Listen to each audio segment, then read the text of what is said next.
Добар ден. Пладневно информативно издание на Канал Плюс со пресек на денешните настани и актуелности. Следи најава за дел од содржините.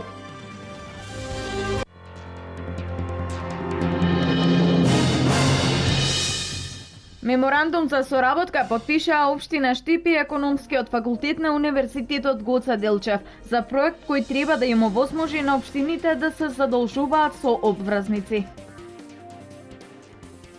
Регресот за годишен одмор е обврска за работодавачите, но висината ќе се договара со синдикатот или вработените. Ако финансиската состојба е лоша, компаниите не мора да даваат К15.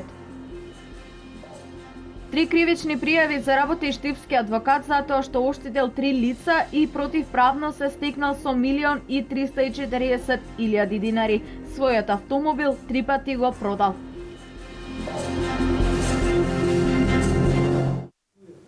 Денес договор за соработка потпишаа општина Штип и економскиот факултет при Универзитетот Гоце Делчев.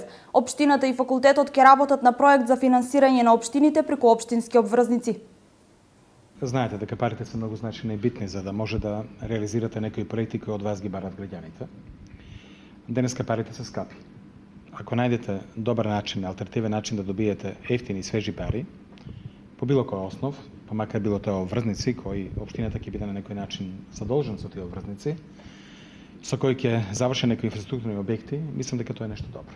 И затоа на мене ми е навистина задоволство што денеска склучев еден таков меморандум, што даваме шанса на нашите научници на нашиот економски факултет при нашиот Универзитет Гоце Делчев да истражат по научни основи што е најдоброто за општините.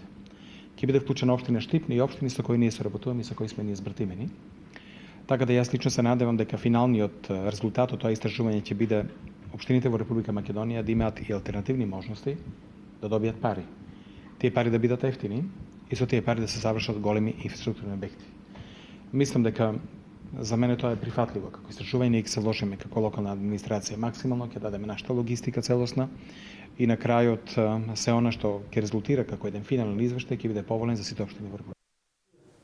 Регресот за годишен одмор, популарниот К15, останува обврска за работодавачите во приватниот сектор, но тие не мора да исплатат 40% од просечната плата во земјата, односно 8.400 денари. Ова е договорено меѓу Сојузот на синдикатите и Организацијата на работодавачи по едномесечните преговори. Компаниите од оваа година ќе имаат можност да им дадат на своите вработени К15 онолку колку што сакаат или можат. Ако проценат дека финансиската состојба не им е добра, можат да одлучат и воопшто да не им исплаќаат регрес за годишен одмор.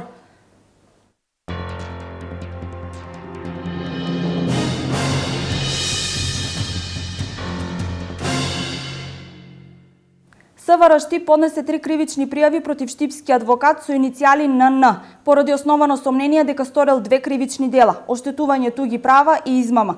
Пријавениот со намера да го спречи остварувањето на правото врз автомобил Голф во негова сопственост, а врз кое право имали уште 2 лица од Штип со договор за купопродажба, но без извршена промена на податоците во сообраќајната дозвола. Во март годинава со измамнички дејства го оттугил возилото на трето лице од Штип, со што се стекнал со имотна корист од 1.340.000 денари. На 18.3.2015 година со измамнички дејствија незаконски го оттугил патничкото моторно возило Голф со договор за купопродажба на патничкото моторно возило на трето лице од Штип, кога извршил и промена на податоците за сопственост на сообраќајната дозвола. Пријавениот на 8.6.2015 година со намера за себе да прибави противправна имотна корист, отишол во домот на трето оштетеното лице од Штип и со лажно прикажување на фактите дека патничкото моторно возило Голф, собственост оштетениот, од страна на пријавениот му било побарано за услуга со возилото да патува и истиот ден да му го врати, со што пријавениот го довел во заблуда оштетениот и на 9.6.2015 година го зел и не го вратил возилото. Со напред наведените дејствија, пријавениот се стекнал со противправна имотна корист во износ од 1.340.000 денари, со кој износ оштетил 3 лица од Штип. Пехчевска традиција беше изложена на 8-миот етносаем. Пехчево годинава со рекорден број на гости е посетено за време на одржувањето на фестивалот за дувачки оркестри. Традиционалната храна, ракотворбите и традиционалните занаети беа презентирани на етносаемот кој станува своевидна туристичка атракција на истокот. Пехчево со рекорден број гости посетено овие 4 дена за време на одржувањето на фестивалот на дувачки оркестри Пехчево 2015. Денес на патронот на овој град на големиот христијански празник Павловден, по 8 пат на градскиот плоштад, градоначалникот Игор Поповски го отвори и етносаемот. Ние сме должни на овој ден да чекориме по патот на традицијата, да го почитуваме вековното, она старото, од кое извира нашето битие и не прави горди на нашите корени. Традиционалната храна, домашните ракотворби, старите занаети. Заедно со 4 фестивалски денови, етносаемот е спакуван како добра туристичка промоција од Малешевијата и Пехчево. Оваа година е прекрасно. Пред 2 години беше доле бината, сега многу убаво ви е уредено. Нека е за многу години Свети Петар и Павле. Па дојдов да го видам самот, тук имам сестра на гости, да видиме игрорните групи. Луѓето кои изложува едногласни се дека ова е идеална можност да ги промовираат своите производи. Идејата е да им направам промоција на овој етносајм, да можат да направат полесен пристап до купувачите, домашните па и странските купувачи и да ги промовираат своите занаети тука во Македонија и пошироко. Многу е убаво да источниот дел на Македонија со било каков вид на работи прозбори, бидејќи има со што да збори. Дали е тоа домашното ракотворење, дали е тоа традиционално ткаено, дали се малешевските песни, дали се кулинарските способности на малешевската жена. Се бавам со производство на производи, финални производи на база на суровини кои ги има во Малешевијата. Тоа е воглавно оцетот и маџунот. Маџунот прв пат се појавува на пазарот од модрата слива, а оцетот се појавува од дивата јаболка, од јаболка, од модрата слива и од џанка слива. Тоа е добро што се организира за да можеме и нашите ракотворби да ги презентираме на тоа место. Миналата година бех на изложување, успешно беше. Скоро половина од изложеното ми се потроши. Денес пехчевци, освен што се гостеа, славеа и играа на плоштадот со многобројните гости како од источниот регион, така и од странство, беа и хумани. 15 крводарители ја подадоа својата рака за да спасат нечи живот. До сега акцијата течеше во најдобар ред, имаме некаде околу 15 крвни единици, сосема задоволително од сите крвни групи. Давам некаде 15 пат, мислам дека ми е крв. Чувството е големо. Јас откога почна да давам, некако имам како навика и стално ги пратам кога доаѓаат и давам крв. Во рамки на фестивалот денес повеќе културно-уметнички друштва имаа свој настап, а во 20 часот продолжува надпреварувачкиот дух на дувачките оркестри. Како дел од програмата за одбележување на Штипско културно лето 2015, вечерва во Дом на млади ќе се одржи театарската представа "Излегов да се прошетам на Отец Пимен". Представата ќе започне во 21 часот. На 13-тото издание на фестивалот "Актерот на Европа", што се одржа во Ресен, оваа представа е наградена со Гранд При на публиката како најдобра представа.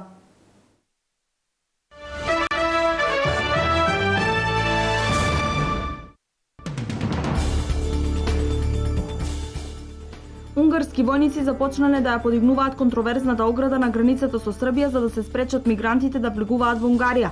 Унгарија е во Шенген зоната, што значи дека ако мигрантите влезат во таа земја, можат слободно да се движат во другите земји кои се дел од Шенген зоната. Од почетокот на годинава во Унгарија се регистрирани над 78.000 мигранти кои илегално ја минале границата. Силите за безбедност во Мароко ликвидираа терористичка група од 7 луѓе поврзани со екстремистичката исламска држава. Нивниот лидер бил џихадист кој одлежал во затвор заради врски со Ал-Каеда во Ирак. Операцијата ја извршило Централното биро за судска истрага формирано во март оваа година за борба со криминал и терористички закани. САД планираат оваа есен да започнат со обука на украински војници откако заврши првата програма за подготовка на безбедносни сили на Украинското министерство за внатрешни работи. Обуката ќе се состои од тактички вештини, техники за заштита на животот на војниците и операции во многу тешки услови.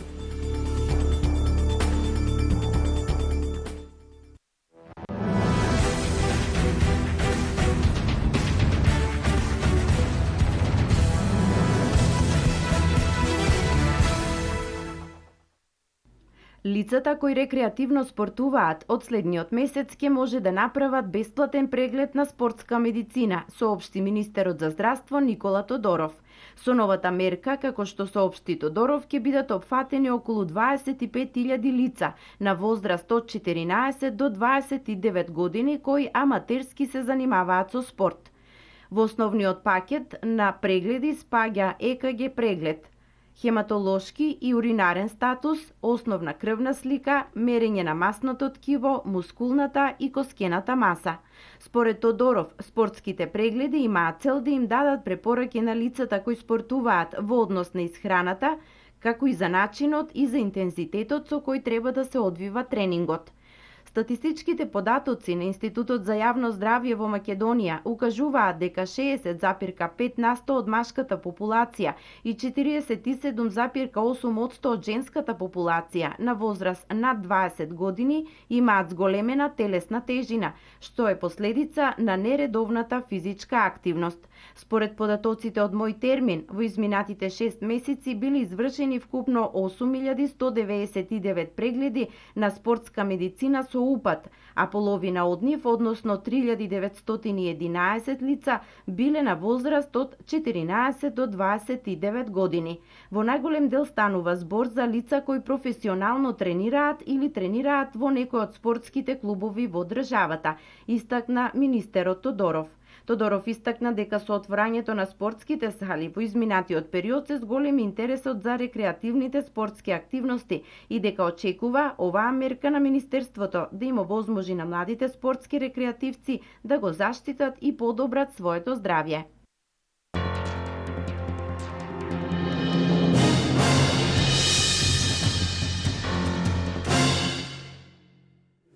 Со информацијата за времето ги завршуваме овие вести. Повеќе содржини за денешните случувања гледајте во Дневникот во 16:30 и на нашата веб страна kanalplus.mk. Пријатен ден!